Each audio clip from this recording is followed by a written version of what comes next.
My name is Alex Ward-Jones. I'm based in North Wales. I specialise in sourcing BRRs, flips, rent-to-rents, as I've got a construction company based in North Wales. So, yeah, just offering hands-off investments for any potential investors that want to invest in North Wales.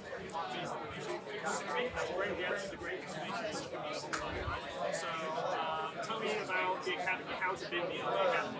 Yeah, it's been brilliant. I think the main part is probably the networking. Really enjoyed it. Obviously meeting like-minded people as well. So yeah, that's definitely the best part for me. Has it helped your career? Has it helped you get into the field? Yeah, 100%. Because I'd say about 6 to 8 months ago, didn't have much interest, and then obviously saw Samuel Leeds all over social media. Got a bit of interest, and I think it just suited a bit about what I wanted to do. Because I've tried multiple things, and I think property is definitely the one for me. Yeah. Amazing.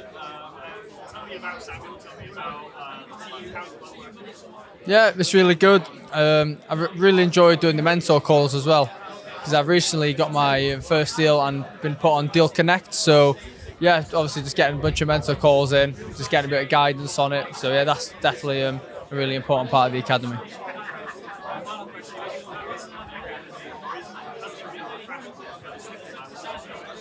I'd just say just do it, because obviously there's a lot of people that grow up and then they say, "Oh, I wish I would have done that." But obviously, if you do it, then you've done it, so you won't ever have that regret.